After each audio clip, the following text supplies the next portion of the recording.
pertanyaan mungkin buat Kak Jeffrey yang ada di Gorontalo sekarang, yang sekarang jadi guru inspirasi di Gorontalo. Mungkin kita diskusi biasa aja kali ya, yang nggak usah yang resmi-resmi banget kali ya. Oke. Untuk Kak Jeffrey sendiri kan di Gorontalo mungkin infrastrukturnya atau sarana prasarana itu belum terlalu memadai, apalagi kalau misalkan untuk anak-anak yang SMA atau kuliah, mungkin dia udah bisa dilepas dan lebih enak gitu ngajarinnya. Tapi gimana dengan jenjang di bawahnya seperti SD atau SMP? Gimana strateginya guru-guru sendiri di daerah ya, terutama untuk ngakalin itu gitu loh? Apakah semua tersentuh atau gimana? Ya, gini. Kan kemarin kita juga sempat kaget waktu PJJ-nya itu secara mendadak di awal-awal corona kan. Kita kan di Gorontalo itu, saya dan teman-teman yang biasa aktif di beberapa agenda-agenda kegiatan membuat sebuah komunitas, komunitas yang kita namakan Komunitas Guru Kreatif Kota. Nah, kemarin juga kita itu dan teman-teman sempat membantu Dinas Pendidikan untuk melakukan identifikasi, melakukan analisis terhadap seluruh jenjang pendidikan dasar. Kan kalau kita lihat SMA itu kan di bawah naungan Diknas Provinsi. Nah, kemarin kita coba menganalisis panduan yang diberikan oleh Kementerian Pendidikan melalui surat edaran secara teknis, itu mengatur bagaimana pendekatan daring dilaksanakan, yakni melalui tatap muka virtual dan melalui LMS yang seperti disampaikan oleh Pak Gali tadi. Nah, strategi kami itu adalah kami mendekat pada pemangku kebijakan, dalam hal ini Dinas Pendidikan. Karena setelah kami melihat menganalisis kondisi lapangan, ya, kami mencoba masuk dalam ranah apa sebenarnya yang harus diambil oleh Dinas Pendidikan. Nah, sekarang pada saat ini kan kita tidak boleh saling menyalahkan. Yang harus kita lakukan adalah bagaimana kemudian bergerak secara masif, yang melihat guru-guru yang tidak tahu itu harus kita beritahu. Guru-guru yang yang cuek kemarin terhadap teknologi, ya bagaimana mereka bisa berinisiatif. Nah, dengan hal ini, dengan situasi dan keadaan seperti ini, khususnya di jenjang SD SMP, teman-teman guru akhirnya mulai sadar, mulai mengambil inisiatif. Dan kita di Komunitas Guru Kreatif menyambut dengan hangat gitu, karena teman-teman beranggapan bahwa ini hal yang dibutuhkan, maka kami bergerak secara masif ke seluruh sekolah, khususnya di jenjang pendidikan dasar dan di SD dan SMP. Dan karena kita kemarin sempat di backup oleh Dinas Pendidikan, ya kami secara masif turun ke sekolah-sekolah, memberikan pelatihan, kemudian dengan protokol kesehatan yang sekarang ini dilaksanakan, berikan pelatihan dan seterusnya. Nah, ini mungkin langkah-langkah kemarin yang kita ambil. Terus terang, kalau ditanya guru tentang LMS, saya yakin dan percaya, walaupun kita di kota ya, teman-teman guru banyak juga yang mungkin belum kenal dengan berbagai LMS yang ditawarkan oleh Kementerian Pendidikan dan Kebudayaan. Nah, tadi Pak Gali sudah sampaikan banyak fitur-fitur LMS yang digunakan. Nah, kami dan teman-teman itu mendorong Dinas Pendidikan bagaimana kita bisa bekerja sama dengan Google Indonesia. Nah, sampai sekarang ini kami mencoba berkomunikasi dengan Dinas Pendidikan tentang pemanfaatan LMS tadi, seperti Google Classroom, kemudian fitur-fitur pendukung Google Meet, dan seterusnya.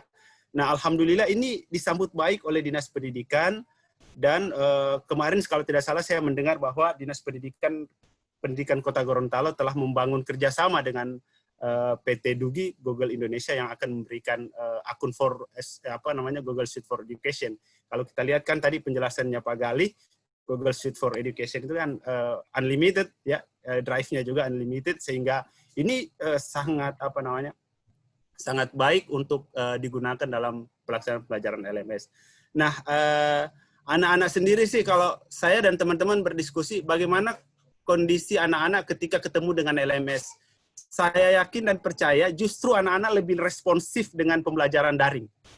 Karena berdasarkan pengalaman di lapangan, ketika mereka diberikan tugas dengan tugas-tugas daring, justru respon mereka lebih cepat daripada guru yang memberikan tugas. Bahkan kita itu biasanya di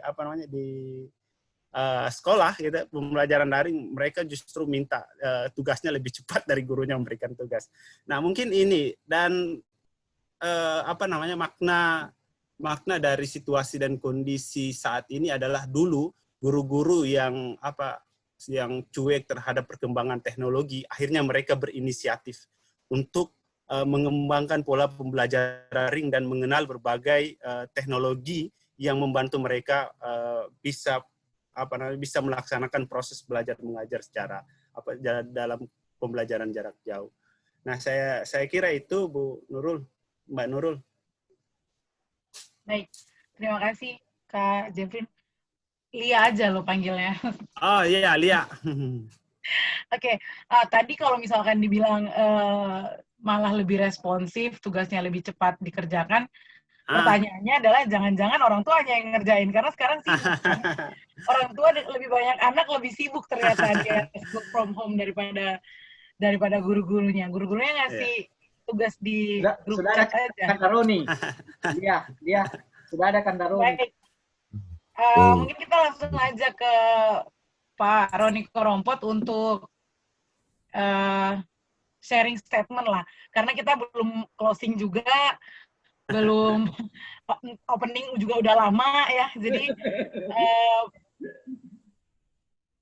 Kanda Roni Korompot silahkan jika ingin ada yang disampaikan mengenai materi kita hari ini tentang transformasi sistem pendidikan pasca COVID-19. Ya, 1, 2, 1, 2. Ya, Assalamualaikum warahmatullahi wabarakatuh. Waalaikumsalam warahmatullahi wabarakatuh. Pertama-tama saya sangat mengapresiasi apa yang dilakukan oleh Saudara Mirza ya. Ini merupakan hal yang baru tentunya bagi kita, dan mudah-mudahan ini bisa sering-sering dilakukan. Kemudian mohon maaf karena mungkin faktor koneksi sehingga terkadang terpental atau kapasitas Zoom-nya yang dibatasi sehingga kadang mati dengan sendirinya. Namun demikian walaupun sekilas baik itu pengantar yang disampaikan oleh adik kita dari Gorontalo, kemudian materi yang disampaikan oleh Saudara Samsa ini luar biasa. Juga itu hanya sekilas saja. Kemudian saudara dari mana tadi, dari Malang ya, juga hanya sekilas, tapi saya bisa menangkap bahwa ini semua merupakan fakta, data yang kita alami saat ini, bahwa memang perlu ada kesiapan di bidang infrastruktur, baik itu pengajar maupun yang diajar. Juga tentunya kemampuan, skill, bukan hanya anak didik tapi juga pendidik gitu. Nah, dalam hal ini saya melihat bahwa ini pandemi, khususnya pandemi ini, saya pikir ini merupakan peluang bagi kita untuk melakukan upgrade, peningkatan untuk mencarikan solusi. Dan berkaitan dengan teknologi, kemajuan teknologi 4.0 itu, bagi kita itu merupakan tantangan untuk melakukan inovasi-inovasi. Tapi kuncinya adalah kemampuan guru itu sendiri untuk bagaimana agar peserta didiknya itu ya lebih hebat. Karena saya melihat kenyataannya bahwa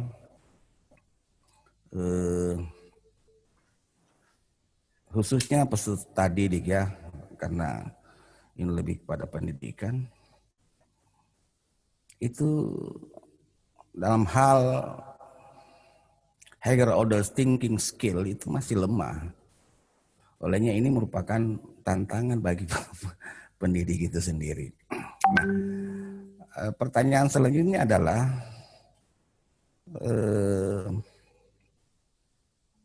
sebagai katakanlah, karena ini kan diinisiasi oleh mantan atau alumni pelajar Islam Indonesia.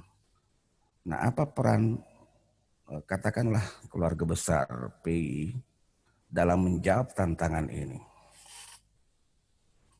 Itu yang paling pokok. Setelah apa yang diungkapkan oleh pemateri tadi merupakan tantangan. Kita ketahui bahwa ayat pertama turun itu Iqra bismi rabbikal ladzi khalaq khalaqal insana min 'alaq Iqra wa rabbukal akram allazi 'allama bil qalam 'allamal insana ma lam ya'lam. Kenapa bukan perintah sholat tapi perintah membaca yang ayat turun? Ini barangkali yang perlu kita renungkan, khususnya para pengajar, para pendidik. Kenapa bukan perintah sholat tapi perintah membaca? Nah, dalam konteks PI kita akan ada panca baca, baca diri, baca Quran, baca hadis, baca buku, dan baca alam. Nah, ini yang perlu kita maksimalkan sehingga bernilai manfaat, bernilai ibadah bagi kehidupan kita. Jadi saya lebih berpikir bahwa apa peran kita, khususnya katakanlah mantan aktivis, untuk menyiapkan semua ini. Tentu berangkat dari Iqra bismi rabbikal ladzi khalaq tadi. Karena apa yang disampaikan oleh pemateri tadi sudah luar biasa, saya sependapat sempurnanya dengan itu. Walaupun hanya sepintas, tapi saya menangkap bahwa itulah fakta atau kenyataan yang harus kita hadapi. Ini dijadikan sebagai peluang sekaligus sebagai tantangan. Saya kira itu yang bisa saya sampaikan sebagai close statement saya, dan saya mengucapkan banyak terima kasih dan berharap di lain kesempatan lebih banyak lagi kita melakukan diskusi-diskusi yang lebih membumi. Saya kira itu, lebih dan kurangnya mohon maaf. Assalamualaikum warahmatullahi wabarakatuh. Waalaikumsalam warahmatullahi wabarakatuh. Terima kasih Kanda Rodik Porompot sudah memberikan closing statement-nya dalam webinar pada malam hari ini. Sudah 1,5 jam berjalan webinar ini, mungkin kita bisa akhiri saja. Sebelumnya saya simpulkan, karena ini memang adalah forum bagi kita keluarga besar pelajar Islam Indonesia, seperti Kanda Roni tadi sampaikan bahwa apa sih peran kita dalam transformasi pendidikan di era digital ini. Itu tanda tanya besar dan PR besar buat kita semuanya untuk gimana kita mengambil peran-peran kita, baik itu peran kecil atau peran besar di dalam transformasi digital ini. Semoga kita berharap bahwa peran guru atau peran pendidik, peran dosen itu tidak diambil alih oleh platform-platform digital yang diungkapkan oleh Mas Gali tadi. Kita tetap bisa menjadi panutan, kemudian motivator dan contoh bagi anak-anak kita, bagi adik-adik kita semua dalam hal belajar sepanjang hayat, lifelong learning yang berusaha kita terapkan. Gimana kita melihat teman-teman anak-anak kita agar tidak hanya meningkatkan hard skill-nya, tetapi soft skill-nya juga, walaupun belajarnya digital, tentunya soft skill itu menjadi PR bagi orang tua dan bagi pengajar. Mungkin ada lagi yang mau menyampaikan sebelum kita tutup webinar malam hari ini? Mas penulis, bapak-bapak penulis, mungkin ada yang mau disampaikan lagi sebelum kita tutup? Oh iya, semoga biaya pendidikan jadi lebih murah ya. Gimana, Mas Gali? Bisa nggak, ada kemungkinan nggak? Karena kan kita sudah nggak on campus atau di kelas lagi kan, jadi harusnya biaya pendidikan lebih murah dong. Kita beli kuota aja. Balia, Lia. Iya, gimana? Ini juga ya, selain biaya pendidikan, ini juga masukan mungkin khusus penyelenggaraan pendidikan jarak jauh yang basisnya daring. Mungkin kita bisa diskusikan lebih lanjut nanti di lain waktu, Pak Gali. Kan sekarang ini tantangannya adalah ketika LMS itu jalan, yang ada yang paradigma yang terbangun itu adalah pemberian tugas yang secara simultan dilakukan oleh guru. Jadi yang ada LMS hanya konteks pemberian tugas.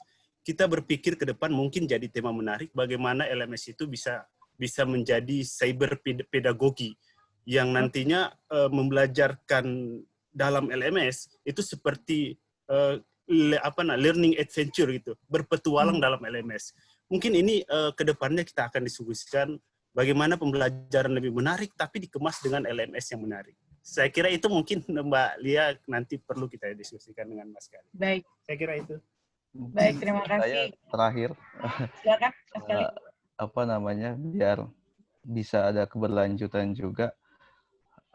Menurut saya tadi betul bahwa kita perlu banyak-banyak berkolaborasi karena dengan adanya pandemi ini sebenarnya kita bisa saling berbagi, saling berkolaborasi ya, tidak ada lagi batasan ruang dan waktu mungkin ya.